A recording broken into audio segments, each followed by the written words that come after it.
सभी टीजीटी साथियों को दिनेश चौधरी की संडे की गुड मॉर्निंग। साथियों, आज की वीडियो बड़ी एक प्रेरणादायक हो सकती है आपके लिए यदि समझने की कोशिश करो आप। जो सिलेक्ट हो चुके हैं उनके लिए भी और अनसिलेक्टेड के लिए भी और आपके बच्चों के लिए भी, इन फ्यूचर के लिए भी। इस वीडियो को बनाने की इसलिए ज़रूरत पड़ी भाई, कल पंजाबी का रिज़ल्ट आया है, ग्रुप डी का भी आया और कुछ हमारा टीजीटी का भी आया हुआ है। जो अनसिलेक्टेड लोग हो गए हैं वो बहुत ज़्यादा निराश हैं, जिनका सिलेक्शन नहीं हुआ, और रोने की इमेज भेज रहे हैं, रोने की वीडियो आ रही है मेरे पास, और बहुत ज़्यादा परेशान हैं, हताश हैं। और कोई कह रहा है भाई मैंने इतनी मेहनत की है और हमें नौकरी की सख्त ज़रूरत थी, हमारी मेहनत कामयाब नहीं हुई और हम अब कुछ नहीं कर सकते लाइफ में। काफ़ी निराश हैं। तो आपको एक वो बताता हूँ, कोई कह रहा हमारी किस्मत में नहीं है, हमारी किस्मत ख़राब है और हमने मेहनत भी की, ये भी की। तो एक मुझे विचार आया भाई, क्यों ना भाई आपको एक एग्जांपल दूँ इसका अपनी लाइफ के लिए, लाइफ के ऊपर रियल अनटोल्ड स्टोरी होगी ये भी एक तरह से।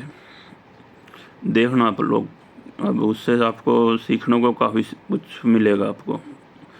मेरी स्टोरी, मेरी वाइफ की स्टोरी, देखना आप दोनों में से क्या चीज़ हैवी है भाई, मेहनत हैवी है या किस्मत हैवी होती है। आप लोग खुद निष्कर्ष निकालना और देखना भी कामयाबी वाइफ को भी मिली है, कामयाबी मेरे को भी मिली है। अब आप लोग आइडिया लगाना कि हमें निराश होना चाहिए, मेहनत करनी चाहिए, किस्मत के भरोसे रहना चाहिए, क्या करना चाहिए, निचोड़ आपने निकालना। लेकिन पूरी वीडियो ज़रूर देखना भाई, आपके लिए अच्छी रहेगी। वैसे भी संडे आज आपके स्टेशन भी भर चुके हैं सिलेक्टेड वालों के, अनसिलेक्टेड वाले आज निराश बैठे हैं, कल ही जाना है ऑफिस। तो चलो आज थोड़ा बहुत मैं कोशिश करता हूँ भाई आप लोगों के दुखों को कम करने की या मदद करने की, किसी भी टाइप से हो जाए तो ठीक है। यदि लंबी होगी तो मैं पार्ट 1 तो मैसेज वाला बना दूंगा ये, और पार्ट 2 बना दूंगा इसका अगला अपने लिए, क्योंकि लंबी भी हो सकती है। लाइफ की स्टोरी है थोड़ी सी स्ट्रगल की।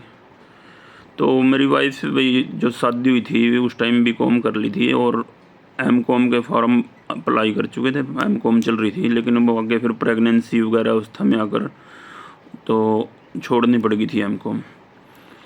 उसके बाद मैंने, वो बोली मुझे तो पढ़ना है, तो मैंने उनका जेबीटी का कोर्स करा दिया। जेबीटी के बाद क्या हुआ, मैंने वो करा दिया उसका, ये फिजिकल एजुकेशन का बीपीएड। और बीपीएड उसके लिए नई थी तो मैंने कि मैं चलो कोर्स करके आओ, और आप लोग पढ़ाई में तो आप हो इंटेलिजेंट और आपका करो इसको। तो ठीक है, उसके बाद मैंने बीपीएड करा दी। उसके बाद उसका मतलब 2007 के बाद पढ़ाई का शेड्यूल समझो पूरी तरह से स्टार्ट हो गया, और अब 2024 में जॉब लगी है वो, यानी कि 17 साल लगातार पढ़ाई की है कंटिन्यू। अब वो बता देता हूँ आपको। जेबीटी होने के बाद ही एचटेट देना स्टार्ट कर दिया था, और बीपीएड होने के बाद ही एचटेट देना स्टार्ट कर दिए, सीटेट के देने स्टार्ट किए हैं।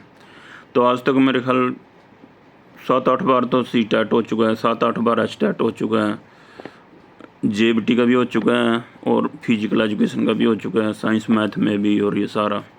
और हर बार मार्क्स रहे हैं उसके 110 प्लस, जितने भी एचटेट दिए आज तक रिकॉर्ड। ये पढ़ के दियो ना पढ़े तो कंटिन्यू पढ़िए तभी आते हैं मार्क्स लगातार, यानी कि कंटिन्यू पढ़ना 17 साल से। तो साथ में बच्चे की पढ़ाई भी करानी, एक बेटा था जैसे, और साथ में मदर मेरी शुरू से बीमार रहती थी, मदर की केयर भी करनी, और इसलिए थोड़ी जल्दी शादी कर दी थी मेरी, ताकि भाई मदर की केयर कर सकें काम में। तो इतनी उसके मेहनत के बावजूद भी वो खुद पढ़ी, बच्चे को संभाला, हमारी फैमिली को संभाला, मदर को भी संभाला, और इतने पढ़ाई भी की अच्छे से। एचटेट इतने सारे एचटेट पास करने कोई आसान बात नहीं है, 6-7 एचटेट, 6-7 सीटेट फिजिकल एजुकेशन के भी वो स्टेट। तो उसके बाद क्या हुआ, 2011 में वैकेंसी निकली उनकी जेएफटी की, 11-12 हज़ार के करीब थी पोस्ट। तो उसमें अप्लाई कर दिया फार्म। जो उनके पड़ोस में हैं, उनके मंत्री थे चाचा, कांग्रेस सरकार में मौके के मंत्री थे। तो कांग्रेस भाई अप्रोच चलती थी, उसमें तो इंटरव्यू था। तो उनके भरोसे भाई कि हाँ, वो बोले भाई हम मेरी बेटी है, काम हो जाएगा आपका, कोई दिक्कत नहीं है। तो भाई उस जब रिजल्ट आया तो पता लगा उनकी लिस्ट में नाम नहीं गया और उन्होंने वो रह गई उस भर्ती में 2012 वाली में, जबकि काम कहीं और भी जा सकते थे, काम करा सकते थे, लेकिन उनके भरोसे वो रह गया। उसके बाद मैंने सोशल मीडिया में भी मंत्री जी को काफ़ी कुछ बोल दिया था, जबकि मौके के मंत्री थे। तो पंचायत होने तक की नौबत आ गई थी वहाँ। चलो कोई बात नहीं, मैं नहीं डरता पंचायत से। चलो वो उस टाइम हो जाता है भाई, मेरे अंदर था भाई इतनी पोस्ट हैं और बड़ी मुश्किल से मौके मिलते हैं भर्ती के, और यह तो विश्वास किसी को देना नहीं चाहिए, देते हैं तो काम करना चाहिए। तो मैंने काफ़ी कुछ बोल दिया था मंत्री जी को। तो रह गई 2011 की भर्ती में इतनी मेहनत करने के बाद भी। उसके बाद एक निकली डीएसएसबी में, और उसमें भी वो बढ़िया उसका मार्क्स आ गया था, उम्मीद की अब लगेगी है। लेकिन वो लास्ट टाइम पे जब डॉक्यूमेंट वेरिफिकेशन हुई, कुछ कमी निकल गई फार्म में, गलत इन्फॉर्मेशन चली गई उसमें, एक दो पता नहीं क्या था, थोड़ा सा ध्यान नहीं मेरे। तो उसमें से भी रिजेक्ट होगी भाई। उसके बाद भी उन्होंने हिम्मत नहीं आ रही, पढ़ाई जारी रखी। फिर निकली 2013 में एसएसए की, कांग्रेस सरकार में एसएसए के थ्रू फिजिकल एजुकेशन पोस्ट निकली। ओनली इंटरव्यू नहीं, इस पर ओनली रिटर्न बेस पे थी।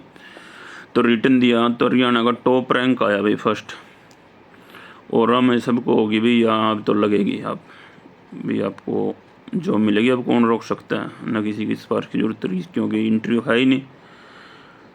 तो क्या हुआ भाई, वो उस टाइम 2013 कांग्रेस का लास्ट टाइम था और वो भर्ती रद्द ही कर दी, वो हुई नहीं, वो सक्सेस नहीं हुई, रद्द होगी। तो यानी कि तीसरा मौका भी आज से निकल गया, लेकिन उन्होंने अपनी मेहनत छोड़ी नहीं, मेहनत जारी रखी। 2013 की बात है ये। फिर केवीएस में निकली, केवीएस में 0.5 से मतलब रह गई कंडीशन, कुछ ऐसा था भाई, +2 में इतने मार्क्स होने चाहिए, कुछ था उसमें। तो उसकी भी तैयारी करती रही, लेकिन उस पर पता लगा भी नहीं, आप नहीं सिलेक्ट हो सकते इस पर, तो उसमें भी रह गई। उसके बाद निकली 2015 की 662 पोस्ट फिजिकल एजुकेशन की, बीजेपी सरकार में। तो फिर उसकी तैयारियां भी कंटिन्यू में जुटी। उसमें साइंस, मैथ, सामाजिक और फिजिकल एजुकेशन उसके लिए लगभग एक अनजान सा सब्जेक्ट था, मतलब कि इतना नहीं आता था उसको फिजिकल एजुकेशन। तो 662 पोस्ट थी, उसमें मैं भी अप्लाई कर सकता था, लेकिन मेरा असर है, मैं इतना ज़्यादा सीरियस नहीं था पढ़ाई के प्रति। जब होता ज़्यादा ही सीरियस होता था, नहीं तो बिल्कुल छोड़ देता था। जो मेरी आदत है, किसी काम के पीछे लगूँ तो करता हूँ, नहीं तो करता नहीं। तो मैंने क्या किया कि इसको नोट्स बना के दे देता हूँ।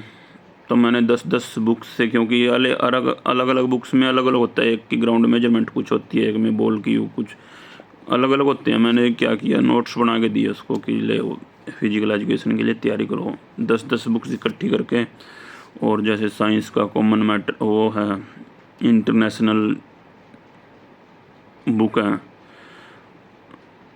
ऑफिशियल बुक हैं, जो ऑफिशियल साइट से सारे निकाल ले, जैसे फीफा को हो गया, मतलब जो भी इंटरनेशनल फेडरेशन है उनके हिसाब से सारे नोट्स तैयार करके उसको लिख के दिए अपने हाथ से, इजी टू बिल्कुल 0 लेवल से लेकर हार्ड लेवल तक सारा बना कर दे दिया। तो इन बिटवीन मेरी भी तैयारी होगी उसमें। तो उसके बाद उन्होंने वो भी पेपर दिया। उस पेपर में भाई वो टॉप 10 थी हरियाणा में। इसकी स्टोरी बताऊंगा, मेरिट बनाने की भी। मैंने पहले ही सिलेक्शन क्राइटेरिया बना लिया था अपना कि इनका नंबर पड़ेगा नहीं पड़ेगा। आप बोलते हो ना कट ऑफ लिस्ट बनाना, कट ऑफ क्या रहेगी। तो मैंने भर्ती बोर्ड से पहले ही अपनी सिलेक्शन लिस्ट लगा दी थी, ये लड़कियां सिलेक्ट होंगी और ये नहीं होंगी। वो बताऊँगा उसकी स्टोरी भी। भर्ती बोर्ड सिलेक्शन लिस्ट से पहले ही अपनी खुद की लिस्ट तैयार कर दी थी मैंने और एग्जैक्ट निकली थी वो। चैलेंज था मेरा कि ये लड़कियां सिलेक्ट होएंगी, तो मैंने वो वाइफ की कर दी थी तैयारी। फिर क्या हुआ, ये श्योर था भी इसमें तो लगेगी है। तो रिजल्ट आया, पता लगा इसका नाम नहीं है रिजल्ट में।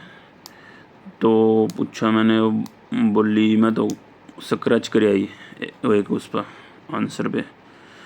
पहले एक गोलदारा किया, निशान लगाया, उसको रब करके नाखून से, तो दूसरा भर आई। तो मुझे पता नहीं था, बाद में पता लगा, जबकि इंस्ट्रक्शन थे नहीं करनी होती स्क्रैच, वो हमारी रद्द हो जाती है। तो भाई वो इतना रिजल्ट होने के बाद भी, इतनी मेहनत करने के बाद भी उसमें रद्द होगी। उसके बाद मैं हाई कोर्ट भी गया, सुप्रीम कोर्ट भी गया, लेकिन बनी नहीं बात। तो इस भर्ती से भी निकल गई लेकिन उन्होंने हौसला नहीं छोड़ा अभी वाइफ ने। यानी कि 2007 से लगी थी, 15 आ गया था, 17 की बात है, 18-19 की रिजल्ट आया जब। उसके बाद भी कंटिन्यू पढ़ाई जारी रखी। फिर डिसीजन लिया भाई मैं करती हूँ, मैं नहीं छोड़ूंगी। एक जिद सी बन गई। तो उसके बाद क्या हुआ, 2015 का स्टेट था पास, फिर अब 2022 वाला भी क्लियर किया, क्योंकि 2015 वाले में डाउट था, कोई कह रहा 5 साल, कोई कह रहा 7 साल। तो अब फिर से उसकी तैयारी करी, जो अब ये भर्ती निकली ना, जो अब जिसमें सेलेक्ट हुई है, इसकी तैयारी करनी शुरू कर दी। मैं बोल रहा था आपकी किस्मत में नहीं है, क्यों तैयारी करो। आप बोल रहे थे ना भाई आप अब तक क्यों नहीं आए इसमें भर्ती में, 1 साल हो गया आपको भाई, आज तक पहले कभी नहीं दिखे इस भर्ती में। तो हमारे समाज की, हमारे परिवार की धारणा बन चुकी थी भाई इसकी किस्मत में नहीं है नौकरी, जब इतनी पढ़ रखी है इतना, और इससे ज़्यादा क्या पढ़ेगी। इतने बार अच्छे मार्क्स आते हैं, इंटरव्यू में आते हैं, उसमें स्टेट में, और रिटर्न क्लियर करती है, टॉप में क्लियर करती है, और उसके बाद भी ये सारी नौकरियां हाथ से निकल रही हैं। तो सब ने डिमोटिवेट कर दिया कि आपकी किस्मत में नहीं है, छोड़ दो। और मैं भी बोलता था कि छोड़ दे, अब क्यों दिमाग ख़राब करा इसमें, पढ़ाई में आंखें चश्मा लग गया, और उनका सिर दर्द रहने लग गया। भाई जब पढ़ाई करती थी ना तो सिर दर्द स्टार्ट हो जाता था, और ये था नींद, यदि पढ़ाई करती थी ना, पढ़ती तो नींद गायब हो जाती थी, नींद ही नहीं आती थी, ये प्रॉब्लम होनी स्टार्ट होगी। लेकिन बोली नहीं, पढ़ना है, नौकरी के लिए नहीं पढ़ना। अब चैलेंज हो गया मेरे लिए कि लोग एग्जाम्पल देने लग गए, खुद हमारे मतलब उसके भतीजे, उसकी अपने रिश्वत, सॉरी, जो उनके रिलेटिव थे मिसिज के, उनके बच्चे को बोलते थे ना पढ़ लो, तो वो एग्जाम्पल देने लग गए कि हमारी बुआ अब्बल ऑफिसर बन गई, इतनी मेहनत करके कुछ नहीं होता, मेहनत पढ़ने से। और वो देखो, कोई देर कह रहा मेरी बुआ पढ़ नहीं पाई, कोई कह रहा मेरी चाची का देख लो। मतलब एक एग्जाम्पल ऐसा सेट हो गया कि मेहनत का कोई फ़ायदा नहीं है और कामयाब भी नहीं मिलती है। एग्जाम्पल देने लग गए बच्चे बचने के लिए माता पिता से। तो कि वो उन्होंने क्या कर लिया पढ़ के। तो मैसेज के लिए वो भी चैलेंज होगा कि मेरा तो एक मैसेज गलत हो गया समाज में, भी मेहनत का फल नहीं मिलता। और मैं तो ये भी अप्लाई करूँगी अब, जो अब पोस्ट निकली थी टीजीटी की, चलो कर लो। तो उसमें अप्लाई किया, उसमें भी फिर पेपर दिए और मेहनत की। नींद की गोलियां साथ में ली हुई, नींद की गोलियां, जब मैंने बोला आदत पड़ जाए नींद की गोलियों की, इससे बढ़िया पढ़ो मत। लेकिन भाई जिद थी उनकी, पढ़ाई करी, साथ में नींद की गोलियां वगैरह, सिर दर्द की गोलियां खाती रही। और सबको ये था भाई होगा नहीं, और मैंने भी एफर्ट छोड़ दिया था कि आपकी वैसे ही जिद कर रही है, इसकी किस्मत में है नहीं। कहीं जाए थे पूछने को, ये होती हैं लेडीज़ कि मेरी वो लागे कि नहीं लागे, कि मेरी रिलेटिव कोई भी पूछ लेती है, यानी मेरी सिस्टर भी या कोई और भी अंधविश्वास तो करते ही हैं कि ये नहीं लगेगी, ये नहीं लगेगी। तो लेकिन भाई हौसला नहीं छोड़ा उसने, इतनी सारी नौकरियों के बाद, रिजेक्ट होने के बाद भी। तो तैयारी करी, तो क्या हुआ, लास्ट वाले दिन, पेपर वाले दिन से 2-3 दिन पहले बुखार आ गया, जुकाम, नज़ला, बुरा हाल हो गया। मतलब कि खाने पीने का टाइम नहीं। और आपको पता है जुकाम में और इसमें माइंड इतना ख़राब हो जाता है जुकाम में, तो कुछ भी सोच समझने की शक्ति ख़त्म कर देता है। पेपर के 8 दिन नशे की गोली दी। जुकाम में नशे की ये गोली होती हैं सारी, ये नशा करती हैं वो, सिट्राजिन वगैरह जितनी भी हैं। तो नींद में पेपर दे के आई। मैंने बोला देख, नहीं है ना किस्मत में, करी तैयारी, अब पेपर वाले दिन बीमार होगी, उससे पहले हुई नहीं। तो नहीं है किस्मत में, मैं क्यों ज़बरदस्ती कर रही है। तो उसके बावजूद वो पंचकुला पेपर देने गई। उस स्थिति में आँखों में नशा था और बुरा हाल था। मुझे ये हो गया भाई नंबर नहीं आएगा इसका बिल्कुल भी, क्योंकि फ्रेश माइंड से दिया जाता है एग्ज़ाम। तो जैसे तैसे करके पेपर दे के आई। बोल रही जो मेरी तैयारी है उसके अकॉर्डिंग तो पेपर हुआ नहीं, लेकिन चलो देखते हैं। भाई पेपर में वो 68 पता नहीं 69 ठीक करके आई। लेकिन हमें ये था भाई क्या पता मेरिट क्या जाएगी क्या नहीं जाएगी, तो उम्मीद छोड़ रखी थी भाई। और उम्मीद मैंने तो पहले छोड़ रखी थी। तो मैंने क्या किया भाई, पेपर दे आए, ये नहीं देखा, कोई इंटरेस्ट नहीं था ना मेरा ना मेरे परिवार का, ना उसका, खुद उसका भी नहीं था कि हम अपना काम करें, जो किस्मत में होगा तो ठीक है। लेकिन हमें ये था भाई मैं ट्राई नहीं करूँगा मैं खुद भी इसकी जॉब पे। इसकी किस्मत तो है नहीं, यदि होगी तो लग जाएगी, नहीं होगी तो नहीं सही, अपने घर रहेंगे। रिजल्ट आए ना आए, कोई एफर्ट कर रहे हैं नहीं कर रहे हैं, हमें कोई मतलब नहीं। आप किस्मत में होगी तो घर बैठे मिल जाएगी, नहीं होगी तो मिलने की नहीं। इसलिए मैं 1 साल आपके भर्ती में इन्वॉल्व नहीं हुआ, क्योंकि इंटरेस्ट नहीं था मेरा बिल्कुल भी। भाई मदर बीमार है, अपनी इसकी सेवा कर। वो बोली ठीक है, मुझे माँ ज़्यादा ज़रूरी है और नौकरी तो सेकेंडरी वो है। तो इन बिटवीन क्या हुआ भाई, मेरे यार दोस्त होते थे, वो कहते थे कि भाभी ने फार्म भर दिया और अब की बार तो बाकी किसी ने कुछ गलती नहीं करी, लेकिन अब की बार सरकार ने भर्ती कर दी। क्यों फार्म इसने भर रखे है, भर्ती ने कौन दियो नहीं। मजाक करते थे वो। एक टैग लग चुका था कि जिस भर्ती में ये है तो वो भर्ती कंप्लीट नहीं होएगी, ये खुद नहीं लगेगी या और नहीं लगने देगी। तो मजाक में बोलते थे वो, लेकिन इसके दिल पे लगती थी वो बात। और जब ये लास्ट स्टेज आई ना आपका सारा लोकसभा के इलेक्शन के बाद, फिर शुरू कर दिया इन्होंने, भर्ती बोर्ड ने सीटी वालों का अदर उस पर टारगेट कर लिया। तो मैंने सोचा भाई ये तो वाकई में भर्ती नहीं होती और ये कोर्टों में फंस रही है, तो इन पर नहीं। जब मुझे लगा ये तो गई, तो मैसेज कहने लगी है, तो मेरे पे एक और कलंक लग गया भाई। जहाँ मैं फार्म भरती हूँ, मैंने तो इन 7575 का भी वो कर दिया, इससे बढ़िया मैं फार्म नहीं भरती, इनकी नौकरी तो ना रुकती। तो भाई मैंने फिर डिसाइड किया कि कौन ये टैग नहीं लगने देता और इन 7575 की भर्ती करा के ले आऊँगा। लेकिन मुझे रोकना मत भाई, मैं घर से बाहर भी रहूँगा और ये भी। तो आप लोगों ना लोगों, लेकिन वहाँ ये भर्ती कंप्लीट कराया आऊँगा। तब जाके मैं आप लोगों की भर्ती में आया था 1 महीना पहले, और तब जाके मैं आप लोगों के साथ जुड़ा था। और ये लड़ाई तब स्टार्ट की। और भाई मुझे ये था भाई क्या पता, लास्ट तक यकीन नहीं था कि इसका नंबर आ जाएगा नहीं आ जाएगा। मुझे ये था पता नहीं अब भी क्या गड़बड़ करके आई होगी, रिजल्ट में आएगा नहीं नाम आएगा। तो ये इसकी स्टोरी थी भाई। और जब रिजल्ट आया तो इनका नाम आ गया, सेलेक्ट होगी। तो फिर भी मैं बोला जब तक स्कूल नहीं जाती तेरी किस्मत ऐसी है। एक बार हमें नहीं यकीन किसी को भी भाई, जब तक स्कूल में नहीं पहुंच जाती, जो किस्मत इतनी 17 साल से टेढ़ी चल रही है, 17 साल हो गए हैं लगातार मेहनत करते हुए, कंटिन्यू और अच्छे तरीके से करते हुए, मेरिट में मार्क्स लेते हुए, मेरिट में नंबर लेते हुए। तो अब देखो जो इससे सिलेक्शन होगी और अब ज्वाइनिंग भी होने वाली है आजकल में। अब जो सीख लेने की ज़रूरत है इससे अनसिलेक्टेड को, जो कह रहे हैं ना निराश हैं और हमने इतनी मेहनत की थी और अब कुछ नहीं हो सकता, आगे हम मेहनत नहीं करेंगे, ये नहीं करेंगे, वो नहीं करेंगे, और यह हमारी किस्मत में नहीं है। तो 17 साल बाद इसकी किस्मत जागी और इसने मेहनत करना नहीं छोड़ा, निराश नहीं हुई बिल्कुल भी, कभी रोई नहीं आज तक रिजल्ट आने के बाद। कोई बात नहीं, मेरी जो मैंने तो मेहनत की है अपनी, मैंने अपना 100% दिया कि काम हो या ना हो,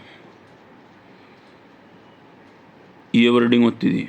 अभी मेरी तरफ से तो नहीं, मैंने अपनी पूरी कोशिश करी। यदि जो आगे जो फल देना भगवान ने देना, नहीं दिया नहीं सही, लेकिन मैं मेहनत करना नहीं छोड़ूंगी। और छोड़ी भी नहीं भी, इतना बर्डन होने के बाद, घर में काम होने के बाद, वो सब सारी जिम्मेदारी होने के बाद भी पढ़ी भी, और बेटे को भी लगातार पढ़ाती रही, उसको भी कामयाब बना दिया। तो इतने स्ट्रगल मतलब तंगी में नहीं किए, लेकिन अपनी इच्छा से, अपनी जिद से और अपनी मेहनत के उस पे विश्वास पे कि ये निराश नहीं हुई और लास्ट में सफलता लेके रही। एक जिद लगा लो इसको,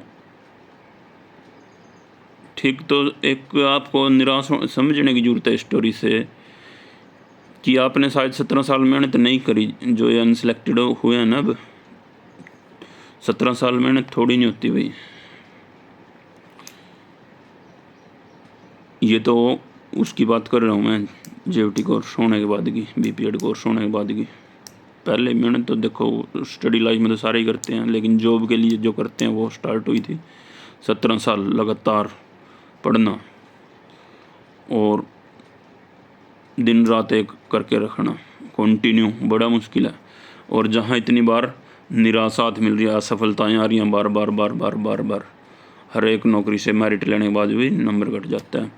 तो भाई आप सोचो, यदि ये पहली नौकरी में ही निकलने में निराश हो जाती या दूसरी में ही हो जाती, तो क्या आज जॉब लग पाती, या ये सोच लेती हमारी किस्मत में नहीं है, या मेहनत नहीं करनी चाहिए हमें।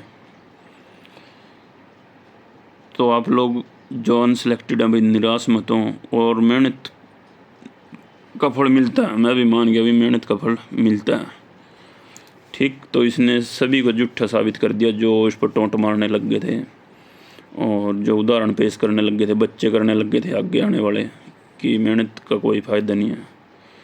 तो अब उस चीज़ की बड़ी खुशी हुई। इसने बोली मुझे नौकरी लगने की ज़्यादा खुशी नहीं है, मुझे उसकी खुशी है कि जो मेरे पे टैग लग रहा था ना कि मेहनत का कोई फल नहीं मिलता, और बच्चे पढ़ना छोड़ रहे थे, मेरे अपने पेरेंट्स को बोलते थे कि मेरा एग्जाम्पल दे के कि पढ़ाई का कोई फ़ायदा नहीं है। तो उस चीज़ की ज़्यादा खुशी है मेरे को, एक, ताकि वो मेहनत पे विश्वास करेंगे बच्चे आगे। ये अचीवमेंट है मेरी। तो साथियों, अनसेलेक्टेड साथियों, भाई मेरी रियल स्टोरी है या मेरी वाइफ की और मेरी, तो इससे थोड़ी सीख ले, निराश मत हो। बहुत मौके हैं लाइफ में, जिसका लास्ट मौका था वो कोई बात नहीं, उसके लिए यदि आपने तो कोशिश करी या नहीं फिर भी होया, तो ये भी सोचो आप भगवान का जो विधि विधान नहीं है आपकी किस्मत में, ये सोच के चलो। लेकिन सब कुछ ही नौकरी नहीं है, ये सोच के चलो। यह आपकी लाइफ का एक पार्ट है नौकरी, ना कि आप इसी के ऊपर डिपेंड हो। लाइफ में और भी चीज़ें हैं करने की, बिजनेस कर सकते हैं अपना, कोई लेडीज अपना अलग से, बहुत सारे फीमेल की होती हैं, सूट सिलना रही है, मतलब बहुत सारे होते हैं, अपने अकॉर्डिंग कर सकते हैं सेटलमेंट, अपनी लाइफ बना सकते हैं यदि कोई अकेली महिला भी हो। लेकिन मेहनत मत छोड़ो और निराश मत हो, कामयाबी ज़रूर मिलेगी एक दिन। इस वाइफ की स्टोरी से तो भाई यही लग रहा है मेरे को। और अगली वीडियो में मैं सुनाऊंगा अपनी भाई कि यदि किस्मत में हो ना तो कोई नहीं रोक सकता। मेरी स्टोरी बड़ी इंटरेस्टिंग है, बहुत मज़ा आएगा आपको सुनने में। मेरी इसके उलट है, मेहनत और किस्मत। फिर उसमें देखना मेरे वाली में एक पार्ट 2 बनाऊंगा इसका मैं। इसका शीर्षक होगा मेहनत या किस्मत, सफलता के पीछे कौन है, मेहनत या किस्मत, जवाब आपको देना है फिर, ठीक। तो ये तो ज़्यादा लंबी हो जाएगी, तो नेक्स्ट का मैं अपनी जॉब की स्टोरी सुनाऊंगा आपको, मेरे को कैसे मिली, क्या क्या मैंने स्ट्रगल किया, ठीक। उससे भी आपको सीखने को मिलेगा। फिर आइडिया लगाना, आप मेहनत में दम है, किस्मत में है, या दोनों का साथ होना ज़रूरी है। ठीक है, तो अगली वीडियो भी अभी बना रहा हूँ मैं, लेकिन इसको पहले अपलोड कर देता हूँ। संडे आज कोई बात नहीं, मैं अभी आपके साथ वो करूँगा, कुछ ना कुछ तो फ़ायदा होगा आपको। देखो, स्टोरी से मोटिवेशन देना ही मेरा काम है आपको। जब भी आप 1 महीने से निराश हो रहे हो इस भर्ती में, मैं देता आया हूँ आपको, लगातार हो गए मुझे देते हुए, और रियल के देता हूँ मैं आपको हमेशा। रियल की आज तक इन्फॉर्मेशन दी है, जो दिल में है मेरे वही बातें बोल रही हैं आपको। अपनी तरफ से कभी जोड़ा नहीं है कुछ भी चीज़, और शायद इसलिए आप लोग मुझ पर विश्वास भी करते हो। ठीक है, इसलिए निराश नहीं होना भैया अनसिलेक्टेड ने। लाइफ बहुत है और बहुत मौके मिलेंगे आपको। ठीक है, और अभी तो चांस है, अभी तो क्या पता रेक्टिफाई भी होंगे रिजल्ट है, क्योंकि बहुत सारी कमी होती हैं वो दूर कर ली जाती हैं, और बाद में रिजल्ट रिवाइज भी होते हैं, सीटें वैकेंट भी रह जाती हैं और उन पे वेटिंग लग जाती है। तो निराश भी ना हो, अभी बिल्कुल भी चांस हो सकते हैं आपके अभी तक। ओके, तो नेक्स्ट वीडियो के लिए अभी इंतज़ार करें, वो ज़्यादा इंटरेस्टिंग होगी भी आपकी मेरे वाली, तो उसमें बहुत सारी स्टोरियाँ हैं मेरी लाइफ की। ठीक है, तो इसलिए जो सारे अनसेलेक्टेड हैं भाई, मैसेज की उससे थोड़ा प्रेरणा ले सकते हो। स्टोरी तो बहुत है लाइफ में, लेकिन ये मेरी रील की है भाई, जितना जो मेरे को एक्सपीरियंस है वो बताया मैंने, तो क्योंकि ये आपकी भर्ती से ही जुड़ा है मामला सारा। Okay, thank you.